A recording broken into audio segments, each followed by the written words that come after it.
Welcome to Star 80. This is the 13th episode. I'm thrilled to have Daren J Fleming joining us, who is an artist, a writer, a performer, and I'd say an activist. You and I have known one another for some time, and of course, all things leads to Diana Ross because you and I have like her a little bit. And that being said, I want to just have you tell our listeners and viewers a little about yourself. Well, my name is Daren J Fleming. Thank you for having me, I should say. I'm My name is thrilled. Daren J.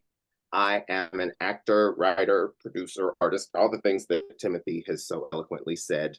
For the last 23 years, I was based in New York City. And in the last year, I have taken on a new adventure. I am in Indianapolis and I am pursuing endeavors in the Midwest for now. And I have opened my own production company called Gritsville USA, and we're a digital production company. And currently, we are producing an animated short. We're doing a sizzle reel for an animated series called Ebony Footprints in the Sands of Time, which is a Black history animated series that I think will be interesting for people because I have a love for Black history as well as all things Motown and Diana Ross. So I think that all of the things have led me to this place in my life. I started off as an actor in New York. That's how we met. When I was doing the movie Ski Trip, when Logo, the TV network, premiered, and I was performing as Miss Grenadine Ross in and around New York City and the East Coast as a drag artist, and that was before RuPaul's Drag Race. And any of drag wasn't even on TV. I was like one of the local New York drag queens that was in the scene section of the HX and the Next magazines like that. And you and I met on MySpace. Yes, Remember we the did. MySpace I days? was I was really moved by by your beat. I like the way you beat your face because for those of us who don't know what a beat is, beat is when makeup artists do a face, they really beat a face into position, and makeup is a miracle. Like Motown is medicine, makeup is a miracle. You could do the contours of a face that isn't your face, but you Yeah. make it look like someone else's face. And that's a true art to me in terms of painting. You understand color and line and movement, and you've made your face, especially the contours around your eyes, look like, something very supreme. I got my hat that I was going to toss up in the air because, like Mary Tyler Moore, you're going to make it after all. You have a production company. And I remember, getting excited inside when I met you because I know some of the feature films you're in. And you did mention the network that aired Logo, and you were in, like you're being very humble. Like you were in some seriously high profile, influential feature and series before it was, generally acceptable on the networks to have gay related or LGBTQ plus series on national television. So bravo to you. And I'm really excited for you because, um, you know, it's so interesting. We all have went through that pandemic thing, and I think you can agree that all we really need is Amazon, electricity, a sewing machine, the internet. Like, and then we're okay. Like, I'm okay with that. Like, I was okay. And then, but seriously, starting your own production company is really important, and you're in control, and it doesn't really matter where you are. You know what I mean? That's what I think is really cool. I still haven't drank the Kool-Aid yet because I really am just so like Manhattan positive, and I just, want to be able to walk around and, you know, but things are changing for the better. So thank you for allowing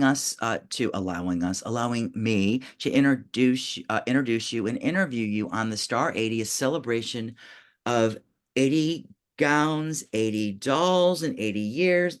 I wanted to show you this gown that I did just real quick because I think you'll recognize it. Remember 2017, November, November. It's Diana on the red carpet with her family, and she's got Yes, the with the red hat. Oh, that's the hat. Oh, the hat. Okay, these are all done with repurposed materials, and how cool! It's Diamond Diana, and that was her 75th Diamond Jubilee era. So all the dolls have these really cool invisible zippers with, the sage is going to be inside, but with different cool poses. So I wanted to start off with this. And that being said, I'm going to ask you these questions. You're going to answer to your best ability, and I know you're going to, kind of give some insight in terms of like your interest and also your background and history of loving, living, and giving all things Diana Ross. All right, so deep dive. The first question, star 80, beyond the Supremes classics. And I need to say, I am Supremes positive. I do have Hey, the Florence Ballard t-shirt on. But we want to Buffalo. focus on Diana because she's 80-ish and she's the face of YSL. Which Diana Ross song holds a special place in your heart and why? And I know I'm familiar with you enough to know that, from good times and maybe not so good times, is there a certain song that like, where you listened long enough and what is that? If you listen long enough and you something strong enough, a voice inside will open and the light will shine in the dark. Was there ever a Diana Ross song that you just played over and over and over? Turn me over. Oh, cool. No, no, no, no. Okay. So that has changed over the years. When I was younger, I would easily go to that ain't no mountain high enough, easy. But for our deep dive, it has really changed because this song holds particular significance for me in my professional slash adult life. So I'm going to go with Carry On, the Martha Wash cover that she did, Carry Right. On. That is actually the song that got me hired at the nightclub Splash in New York City. Or Um, I was part of a gaggle of drag queens, and we were all competing for 4 spots in what was a show that was called Bianca Del Rio's Moulin Rouge. And so they were hosted by who's now a star, Bianca Del Rio, and then there were slots for 4 other girls. And so everybody in New York City competed for 3 weeks to see who was going to be the person. Because I was a local performer, I was friends with DJs that had given me different mixes of different Supreme songs, and I had Remember Me mix that nobody else had. So I was wowing the crowds that I was doing Diana Ross songs with a twist. So that was kind of my gimmick. But people kept saying, you can't do Diana Ross every week. That's going to get tired. You can. And I was like, I will show you wrong. If you tell me I can't do something, then I'm just going to do it. And so the final night, they said, you've done the whole catalog. There's nothing else that you can do. I said, I've got one more for you. I've got one more for you. And I did Carry On, and everybody went crazy. And that's when I stepped off the stage, and the bar owners were like, Bianca came up to me and was like, the bar owners want to talk to you. And I was like, what's going on? And she was like, they want your ID. I was like, why do they want my ID? She's like, honey, you're getting a job. And I was like, oh my gosh. So Carry On wow, that's represents beautiful. love. So through all things Diana Ross, you were able to not only carry on, you were able to like take yourself higher and be, that you have like a tax, record of like working overtime. That's so cool.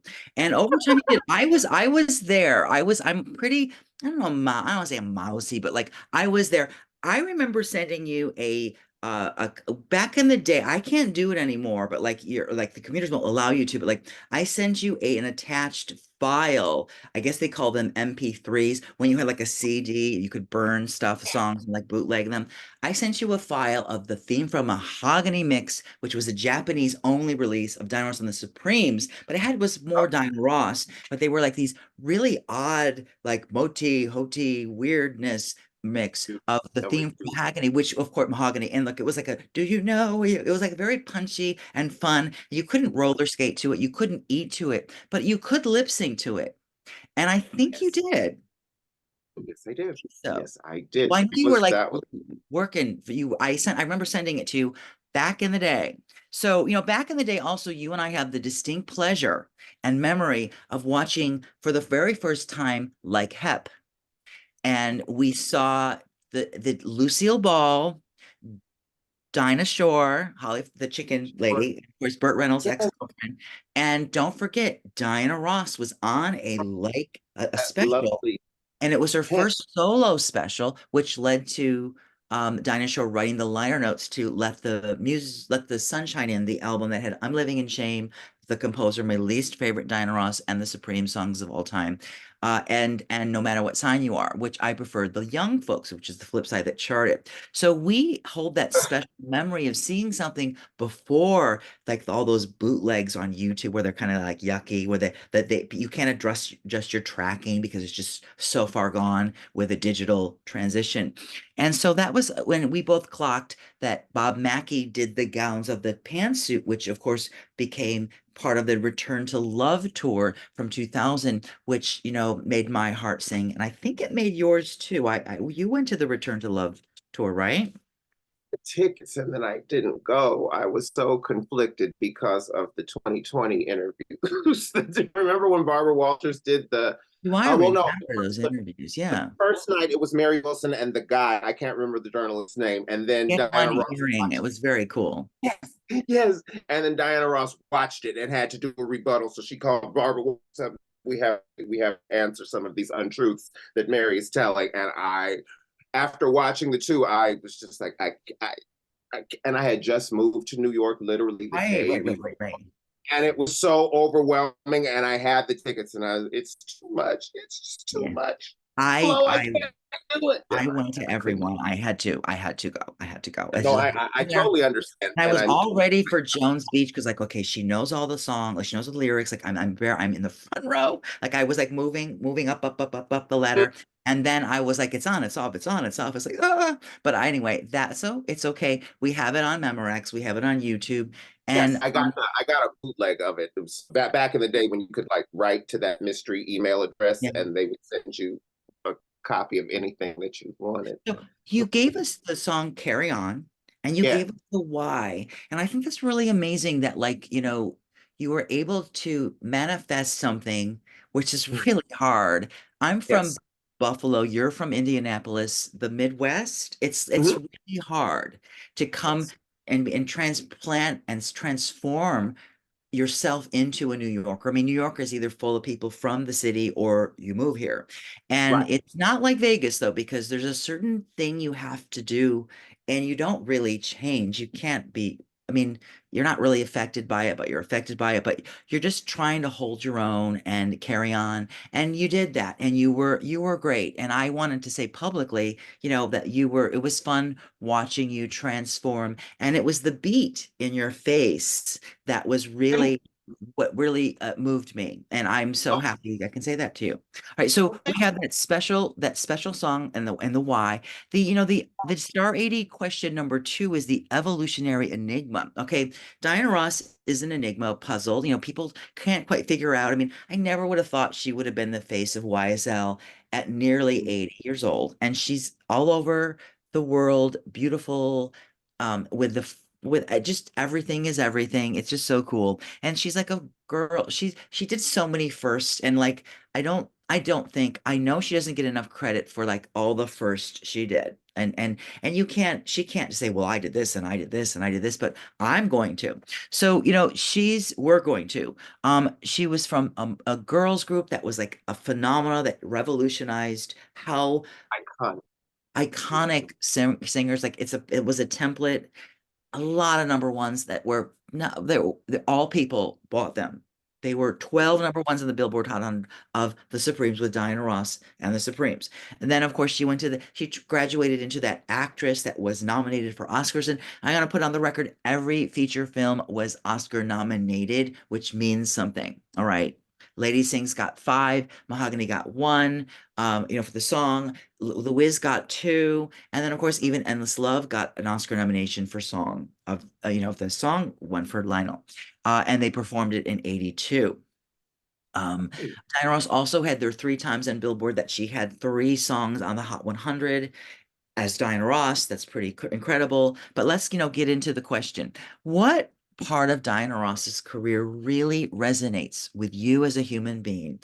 And I mean, we could just like you could put in like a time capsule. Like, what was this? There's a certain like pile of CDs or maybe streams that you go to that you get through today where I don't want to like spill the beans, but like when you meditate or when you visualize what your goals are for your production company or for your just getting up and looking in the mirror kind of like day. What is it? Mhm. What part of her career really you think is it? Like it's the boom. I think it is for me. It is the period right after she left the Supremes. It is the let's see if Diana Ross can do it on her own period of her life where she still felt like she had something to prove. Even though she was Diana Ross, she was still working. And just something about the fire in the belly on that Diana TV special when she, in just everything, you can tell that she's still not sure of herself, Oh, but product placement here. yes, that's it. Oh I have the my, oh, yellow pantsuit too, but I guess the only one I could grab. that ooh, inside voice. That's Oh, we like lovely. outside Can I voice. say I'm a that again? we can handle that. It's for production value. It's important. Yeah. Lovely. Oh my gosh, that doll is lovely with the sleeves and the yeah. So Well, that phase, that TV special, and that whole phase of her career, from leaving the Supremes, up through I want to say the Surrender album, are like my favorite times to sit and listen to those albums and look at that footage. It's really interesting to see the transition. do you listen to those albums closely? Like, when CDs came out, they were supposedly digitally remastered, but they kind of just like they just plopped them on, like, and then they made the visuals look better and they clearly cleaned them up. Thank you, Andy, and George, and Kevin. So like they cleaned them up, making them sound better. But when they really cleaned up those lost tracks and the old tracks that were released, you really hear things in the record. So like for example, I learned the other day, which I'm a lifelong learner, so I'm always wanting to learn about all things Diana Ross and just everything in general. I guess during Ain't No Mountain High Enough, I knew the background people, I know them personally, but there's a certain part where when the orchestra plays No Wind, you actually hear wind and you hear rain when Diana Ross says rain, which is like kind of like almost like a Shangri-La's kind of thing where like they do Long Live Our Love, and you hear the glasses clink, or you hear the motorcycle, or the a train from Kansas City, you hear the choo-choo train. Those are like, very, was Shadow Morton kind of production, the Brill Building. But Diana did that with Ain't No One High. I wasn't aware of that. But like when you listen to Surrender, could you share with the listeners and viewers of this recording, this self-possessed and proclaimed, produced Star 80, episode 13, what certain nuance in her voice was like, oh my God, I never noticed that before. When you heard it in your ears, like you were like, on on what? on On Surrender, just for example, the song Surrender or the album right, or the album in general. Like there's okay. a certain track that you heard when you heard it on digitally restored, and like, oh my gosh, I never knew that. The song is called A Simple Thing Like Cry. Yes. It sounded like she was crying. I remember hearing I bought the remastered double disc situation, and I was listening to it in the car, and there was a part where the background singers, and she goes, it's just, and it moved me. And I was like, oh my goodness, I think the line is, if I feel like it was all a joke and you were putting me on. I was like, oh my gosh, I feel what she's singing. She really has been through this. I love this song. And then I had it on repeat, and that's something that I go to, not even when I want to cry. I just, when you want to feel something, go to that song. And Yeah. she gives The, that in that. the arts educator in me wants to make a Venn diagram now. This Carry On and A Simple Thing Like Cry. We can compare and contrast how different they are and how they're similar. And I think a certain point in your time in your life, there and that her life or our life, but her life, what we're talking about, I'm sure there was something going on that made her performance peak. And so Carry On, definitely in 99. And then Surrender Every Day's a New Day. Surrender, if you compare and contrast those albums, there's a lot of heartbreak in her personal life. And Dinah, in her interviews over the years that we've digested and own in our heads, in our hearts, that she talks about like she can't really sing a song that doesn't mean anything to her. Like she has to resonate with the words. And there's a lot of critics that say like Surrender is the album to go to.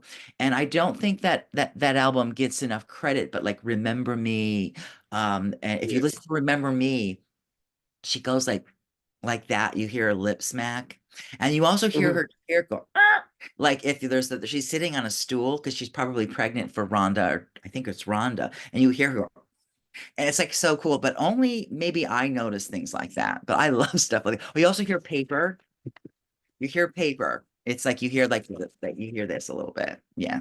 And as I love things like that. That makes me very happy. And I like that you notice the nuances that she is crying in a simple thing like Cry, which was also a fabulous B-side. And for the record, Diana Ross's B-sides make ashtrays of some of the A-sides that like they don't really like some of the B-sides are better than the A-sides, Yeah, especially with the Supremes. The B-sides were really good. Like The Young Folks is a great B-side.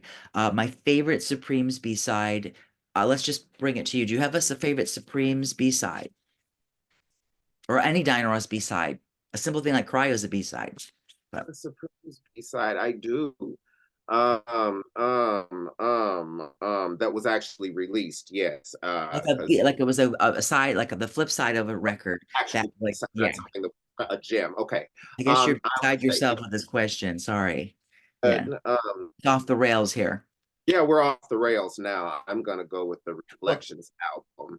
Ba right. ba So that's ba. interesting. In ba. my statistics, I have to give another like not that's Patricia Holloway, who was in Josie and the Pussycats with Cheryl Ladd. And Oh, yeah, she wrote it with her sister Brenda Holloway, who of course went on tour with Diana Ross and the Supremes in '64 with the Caravan of Stars. And actually, I think it's Esther Edwards booked the Supremes on the condition that Dick Clark could have Brenda Holloway, who had a huge hit uh, at that time yeah. with anyway, but I'm all about When I'm Gone by Brenda Holloway. But it was Mhm. I know that. something about Every Little Bit Hurts by Brenda Holloway. Went to 13 on the Hot 100.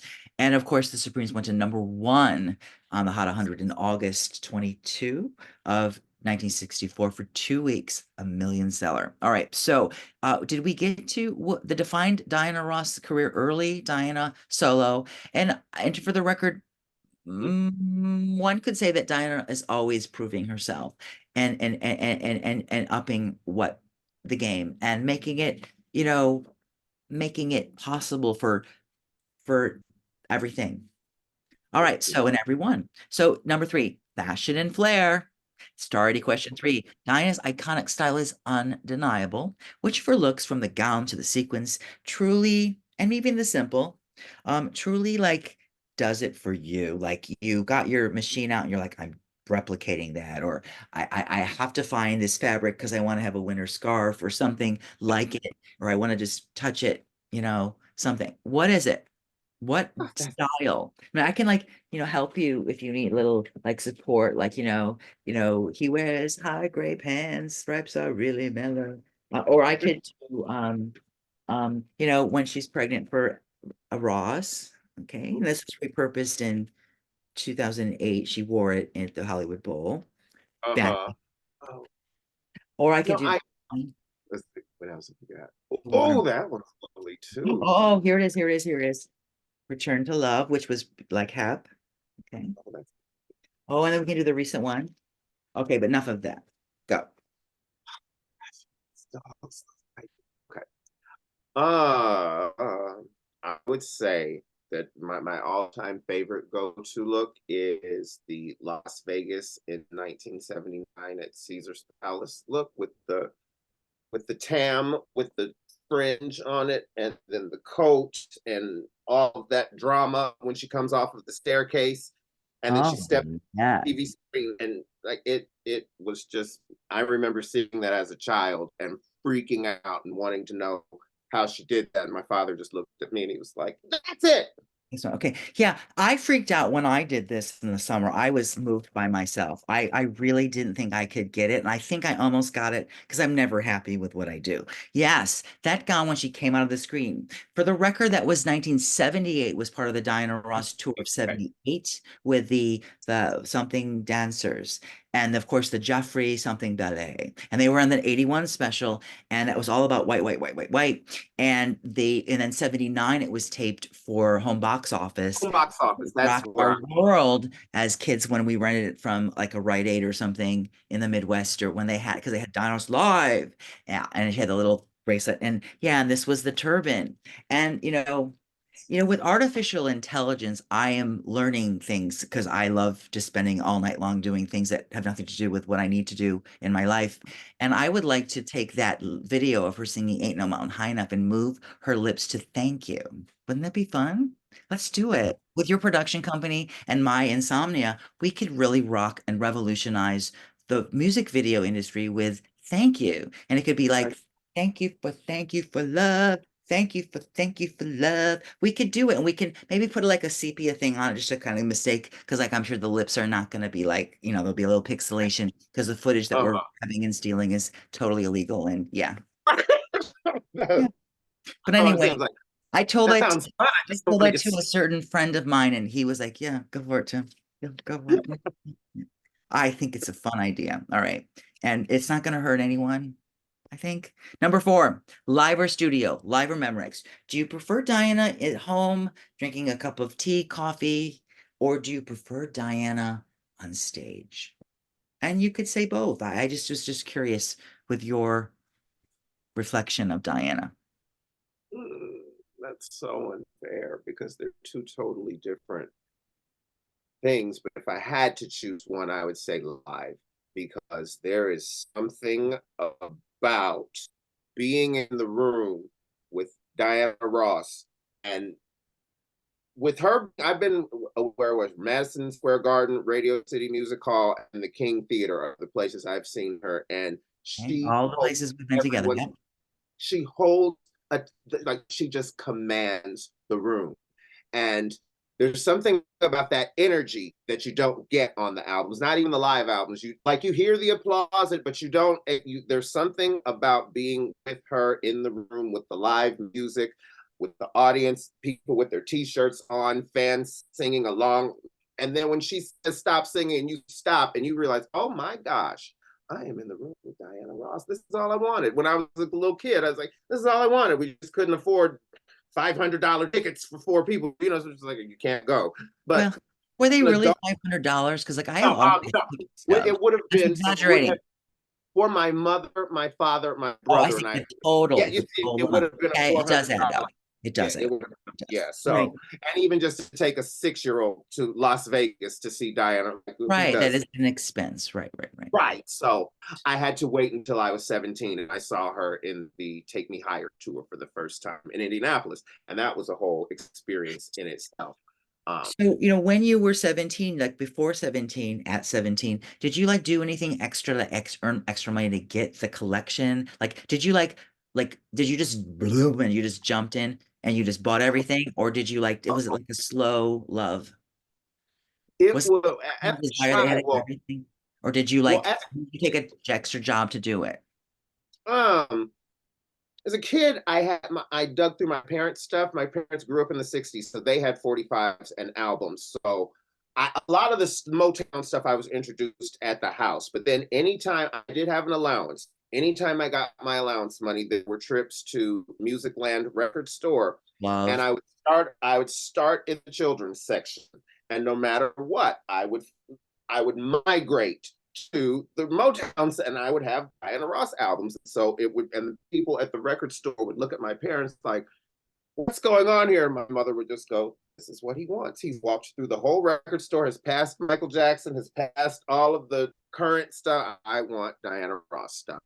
And Uh, then that transition to when I was a teenager, before I could go to see her in concert, it was sort of like a thing. And when next time she comes to Indiana, I'm gonna see her. I'm gonna go see her. In the meantime, I did. I was working as an actor. I did commercials, and so any money that I would make doing a commercial, I would write off to that said mystery email address back in the day that would send you bootlegs of whatever will go on. So all of my money yeah. was getting Diana Ross and Dreamgirls material just to feed my crazy obsession with her. So Right. to And answer that, I yeah, recall conversations with you because I recall conversations of everybody, just always good. rattling in the brain. I'm Um, like, that when you were a kid, you saw two things on television, the Mickey Mouse Club, and they were dancing to Dirty Looks from 87. And then there was another situation, Kids Incorporated, when the Fergie, who was about like too yes, old to be in Kids stay Incorporated, there. she was singing Working Overtime. and she had like these, she didn't have the hobnail books, but she had like, I think bib overalls or with like something, Yes, yes. yeah, like a hard hat going working overtime, which Oh probably, my goodness. remember? It's on YouTube. Yeah, yeah. Yes, I do. I do because I had the Disney Channel. That was when I was Right, like, right, right, right, right. great. And I think And Kids probably Incorporated would come on, and then the Mickey Mouse Club would come on right after that. right. And then you probably also remember in 93, the Mhm. Disney Channel aired Lady Sings the Blues, the not Lady Sings the Blues, the movie, but Lady Sings the Blues and Jazz, Stolen Moments, the concert where she Yes, sings yes, yes. Fine and Mellow with this Review dress here. on.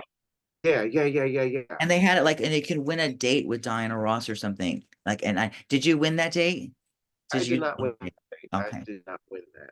I All did right. not win. So to number five, Star 80 Unexpected Gems. What hidden song by Diana Ross solo that you think could have like a not blood on the dance floor, it's Michael Jackson, but murder on the dance floor, like a renaissance on the Hot 100, with, because streaming and all that, if the Ronex could be in the top 10 and Brenda Lee could top the charts and outdo Mariah Carey for a couple of weeks, this it's possible that a Diana Ross or Diana Ross and Supremes record could go number something on the Hot 100. What song would that be? What unexpected gem you think could have a life of its own? Like, because like during the pandemic, the song "It's Your Move," which was originally by America in '83, and Diana covered it, and it does have a nice ska kind of feel from "Swept Away." And it became like they slowed it down and it became like this viral hit. And if you look on iTunes or Spotify, it's like it streams more than Missing You or Swept Away or All of You. It's Your Move. It's a number 4 track on side one of Swept Away in '84 from the RCA label. What unexpected gem you think could go like a simple thing I cry? I don't know. Tell us. An unexpected gem that I think more people should look at and that could have a resurgence or a new audience, I think, Okay, so would you're be thinking like the new generation, the YSL generation today. people would go, let's hold on, wait a second. And it would spark, like, I think, not as far as like a dance song, but something that could possibly chart unexpectedly on, let's like say, a gospel feel to Well, it. I think the song 99 and a half is oh, something that is so unexpected and out of, but the box. it's got such an uplifting feel to it that people need, that it could very easily be something that could be played on today's Now, radio. can one go on Spotify and get the Forever Diana box set and listen to 99 and a half? I don't think so. I I don't know what the children do. I've got a CD Well, player. I would think that would be really cool because like the inner child that you were in Yeah. whatever 1987, 9, 1990, and so forth, buying a Diana Ross record at Musicland in the Midwest, I think that would be really cool because then a kid could go into a store and not be looked at or whatever. They could download and share with their friends and it would be kind of Yeah. cool. That would be cool. All Yeah, right. that's true. 99 and a Yeah, half. that's true. And the video is Hmm. really cool because with YouTube, I think you could chart too because it's streamed. So let's make that Yeah. happen. All right. So make Okay. it happen. I So about number 6, legacy in the making. In your opinion, it. what has been Diana Ross's most significant contribution to the music world, the film industry, entertainment at large? What is it to you that that's like, I think Tara Bareilles said, when God made Diana Ross, she was like, that's it. Mhm. That's it. Like, so, but what in her legacy do you think, in your opinion, will be, well, that's it. Like, if you were doing like a presentation of all the influences in your life, in your storied career as an actor, as a writer, as a performer, what would be the flash? Like, you would put this person and this person, but what the influences of your mother or whatever, like what Diana Ross clip would it be when you perform at the Super Bowl? Like, boom, boom, boom, boom. Like, what would it be? What would be that clip or whatever that would be I her legacy in the making of making you who you are? I think it would be her indomitable spirit and So the the fact spirit is visual. It's the spirit. it is just So the Essence cover from 1985, December. Spirit. That would come on your your TikTok. Because well, it does say spirit on the cover. it does. Yes. Not quite that photograph.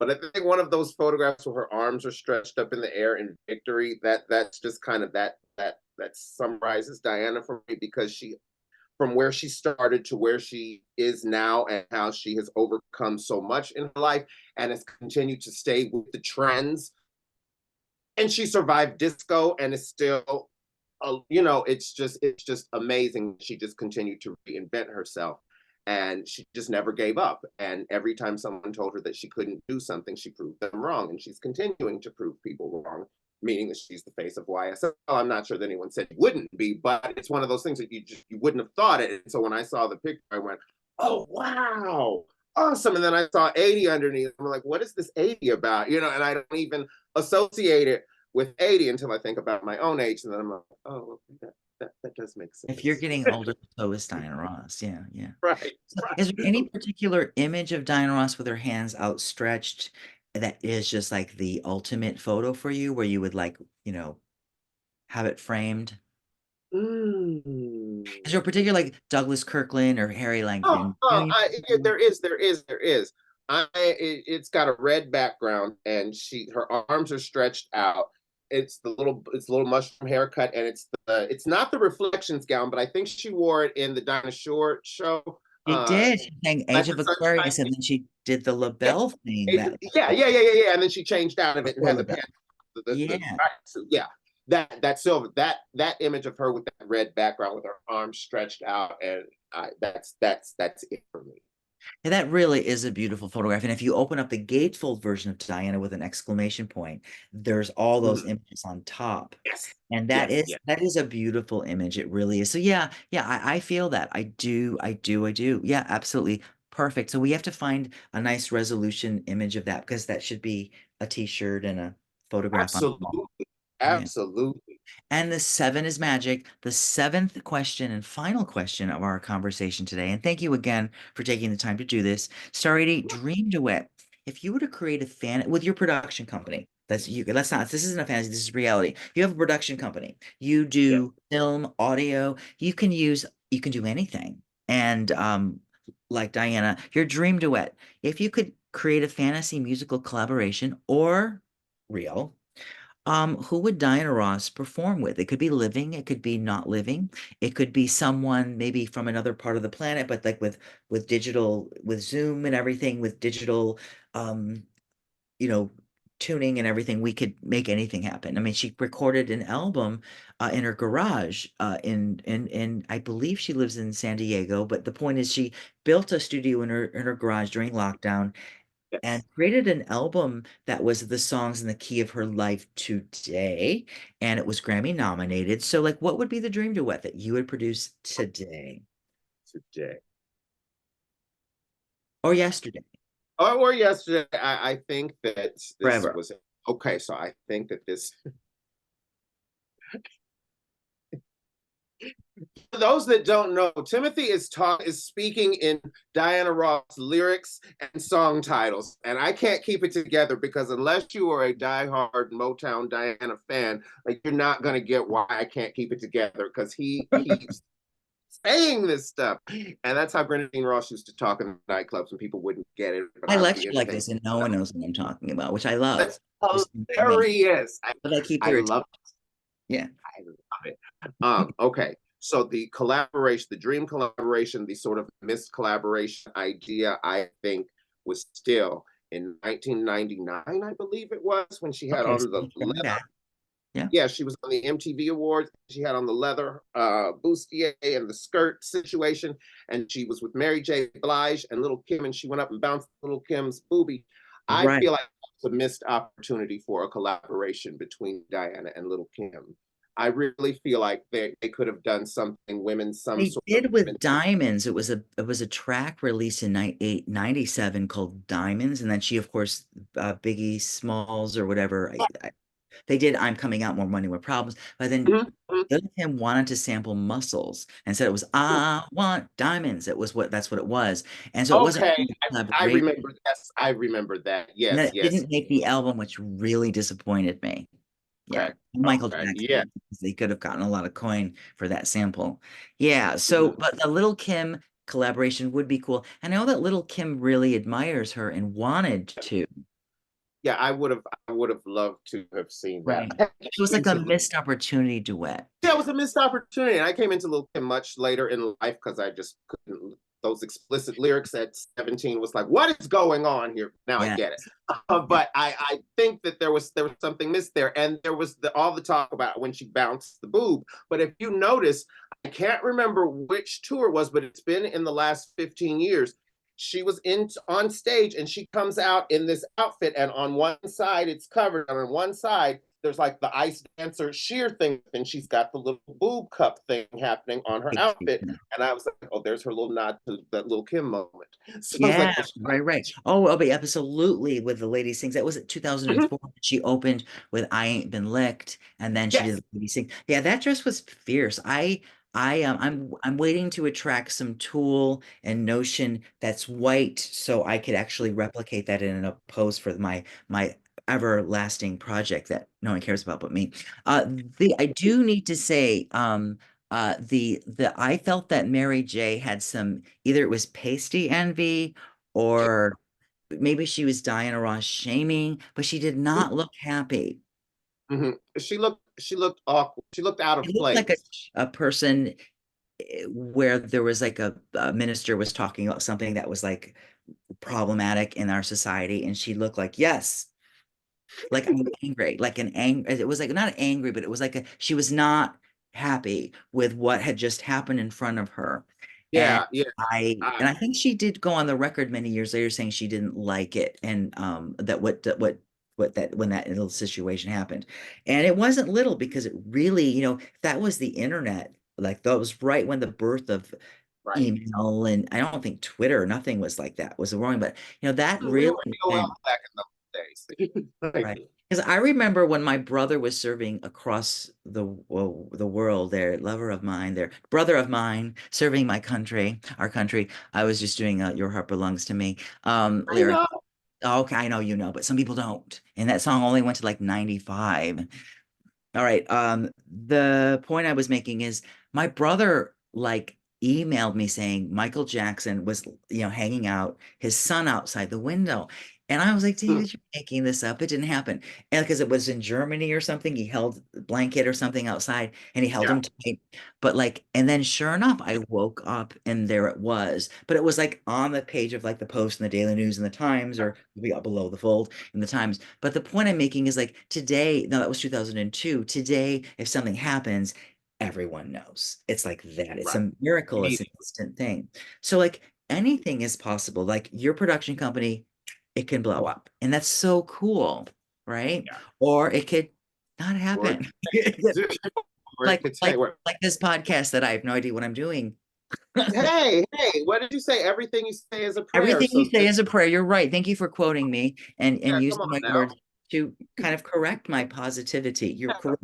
Everything you say see, is a prayer. You got to attract the good things, okay? But truth be told, I just want to do this. That is the truth. I think it's fun.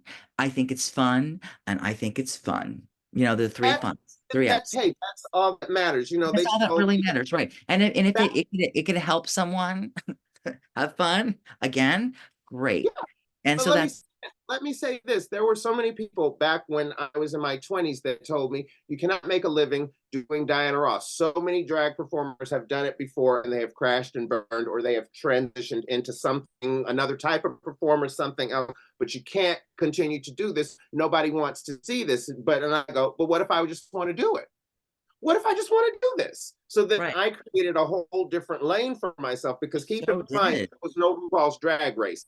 So to do drag back in the early 2000s, you really had to want to do it. There was So no I was like, drag race. It was just MySpace, and you had to do it, and you did it exactly. It's well. like, Right. I want to do this. So I don't care if I've got an audience of 75 people or an audience of five. I've had both. I'm Right. having a good time. I'm living out my childhood fantasies, and it is Right. attracting people Right. that love the same thing. It's led me to meet people like you. I've met Rhonda Ross. All of the children have contacted me on the different social media sites over time. I'm like, this has been a great opportunity. So I have fun doing it. And I think that that joy supersedes a booking or making money. And Right. what's so lovely about it is that I don't ever get tired of it. Right. And then if people get tired of it, view, they don't have to watch you or watch You can this. turn the channel. That's what's so Right. lovely about drag and entertainment in general. If you don't Right. like it, you have the option of looking at something else. Right. And But there's so many things to what look I at. love, because Yeah. other people are going, I don't get it. I get it and I love it. That's right. Well, we get it, which is great. We get it. Okay. So, Yeah, and that really matters. in our parting of ways, I wish you everything. Thank I am so excited for you and your future, and I'd have to give you a shout out for your diptych behind you, that which of course we could see, and kind of give us a little bit about that because I see paisley, I see repurposed, I see green, and green is the color of money and Kermit money. the Frog. Money's And I green. hope you attract all good things that are green, and that but I see that it's like it's you juxtaposed with you. I'm assuming, and I could be wrong. Yes, they're actually it's a composite done by a Yeah. wonderful artist named Bobby Jones. He goes by the Son of Ellis. Uh, he created this for me when I finished school. There are actually two pictures of me performing at two different weddings. In the photograph with the beard, I guess over here, the photograph with me with the beard, Yeah. I guest at a wedding, and it was shot. Someone took the picture of me dancing in action, and then the other photograph is when Grenadine Ross was performing at a friend's wedding about 12 years ago. I was the reception host and I performed. And so that's an in shot, that's an in action shot of me based on something. And then what I said I wanted to do with the colors and things, I said I want to do a nod to the TCB swirl Okay. situation, but I want to give it a twist. And You're so I said, happy. and so Yeah. I sent him a few shots of GIT albums and the TCB album, and this is what Bobby came up with. It's very cool. He Now, also designed would you the say t-shirt. that your favorite Diana Ross of the Supreme songs is ba ba ba ba ba ba? No, no, no, no, no. My favorite B Because side is I'm blown away that ba ba ba ba ba ba has been mentioned twice because that's a secret guilty pleasure of mine, but I never would think that anyone would say that, let alone two people so far of 13. So ba ba ba has a possibility. And I think Brenda Holloway would be really happy about that too. it's just so cool and mellow, and I love it, and it just it would It could not be be my like it could be like the new, oh no, oh no, oh no, no, yes, no. You could absolutely, do ba, absolutely. ba, ba, But ba, see, I ba, would try to ba. make that a thing, but Yeah, because like what is it? when Social people media do doesn't like microaggressions, you can instead of hearing oh no, you can turn a little like. positive. Ba, ba, ba, ba, ba. Yes, Microaggressions are oh my God, subtle that things would that be people say all the time. Like, did anyone that ever would be tell so you you funny. look like this? I'm like, no, they didn't because I don't look like that person. Yeah, yeah, yeah. Okay, so until we ba again, let's do this more often. We'll have to come up with another reason to pretend to know what I'm doing and do it. Cool. Absolutely, I would You love can to. think it. Thank you for You having can me. do it. Yeah. Well, I'm thrilled that you agreed, and thank you. And I want to thank you and to all the listeners. Thank you very much. That's your cue. You're supposed to say, okay, thank you, and to all your listeners. And you say, thank you very much. Thank you very much. Bye.